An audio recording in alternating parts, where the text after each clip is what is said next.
This is a DigitNow multifunctional recording device, which you can use to record shows from Roku, to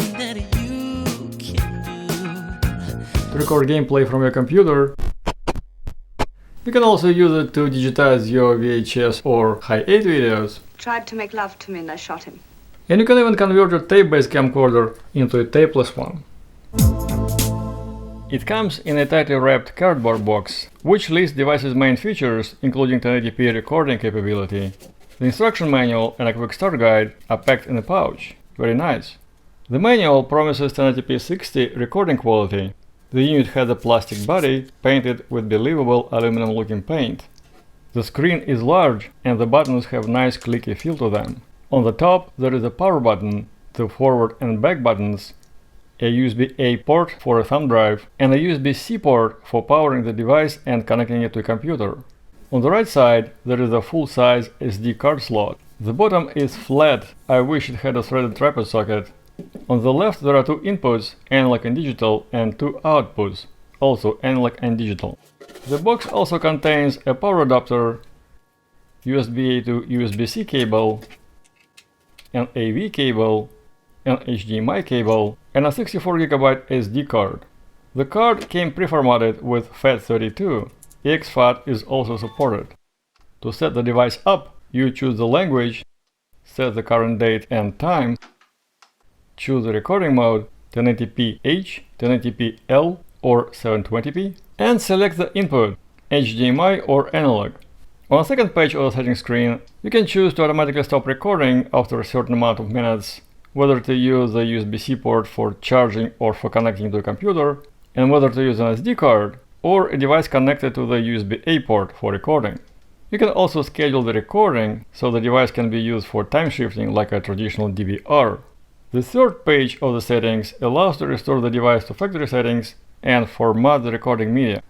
To use the DigitNow box as a DVR, you can insert it between your TV and your streaming device like the Roku. This way you'll be able to watch the show while it's being recorded. Video is encoded with H.264 codec and saved into a Quicktime container.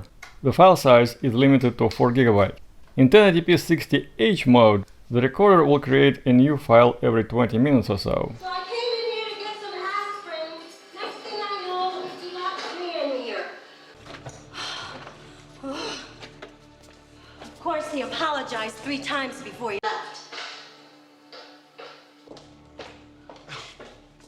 You lost him! You lost the miracle man!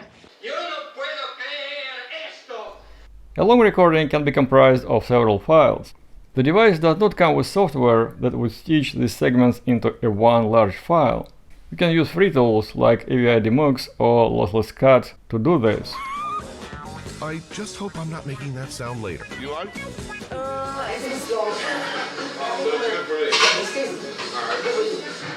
Bear in mind that about 2.5 seconds is lost at cut points. Yeah. And then you know what? We're gonna use our band. Recording gameplay from a computer is similar. You can insert the device between the computer and a monitor, or if you're playing a game that needs zero latency, connect it to a second video output if your computer has one.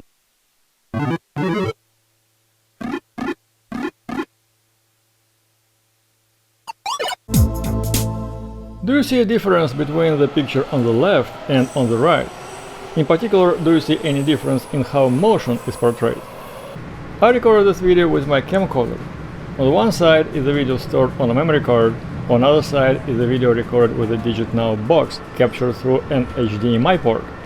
Can you figure out which one is which?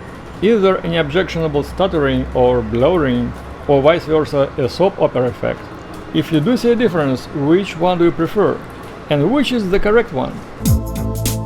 How about digitizing a VHS tape? For this, you need to use the supplied cable to connect to VCR. Press record on the DigitNow box and play the tape.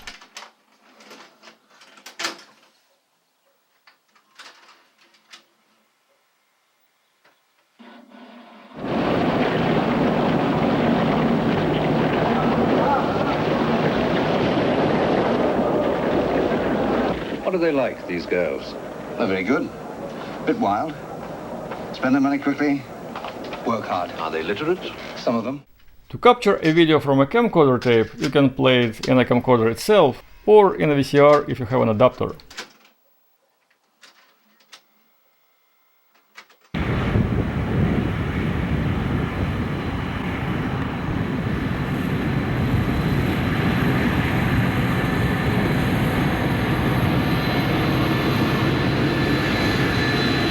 Finally, you can use the DigitNow box as an external monitor recorder for a tape-based camcorder with a busted tape mechanism, or if you simply don't want to deal with tape.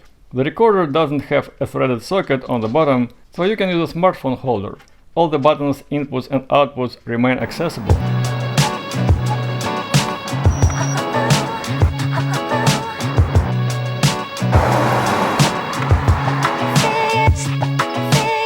Let's check the properties of a clip recorded from a PAL camcorder. You may expect that the video will be interlaced into 60 frames per second and upscaled to HD, as is promised in the operating manual. The stream is encoded with 60 frames per second rate, but the frame size is 720 by 576 with square pixels, which makes the video look narrower than it should. The proportions can be easily adjusted, but I wish the recorder set it correctly. Now let's skip frame by frame. The image doesn't change with each click. Instead, a 22323 pull-down pattern emerges. This pattern is used for converting 25 per second video for 60 frames per second presentation. Now let's inspect the digitized NTSC tape. The frame size is 720 by 480 with square pixels, so the image is wider than it should be.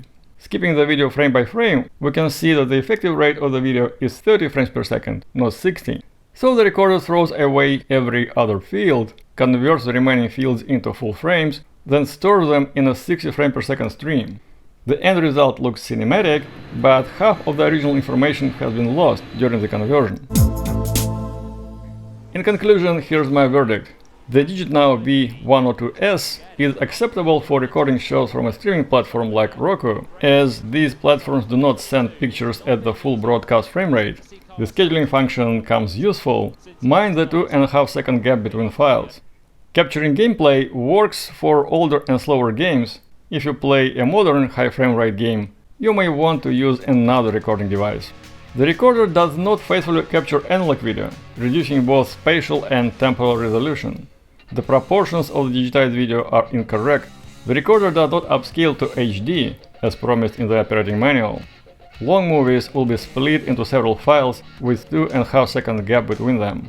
I think the device shines as an on-camera monitor recorder, but forget about producing slow motion from it. Please like, subscribe and comment. Goodbye!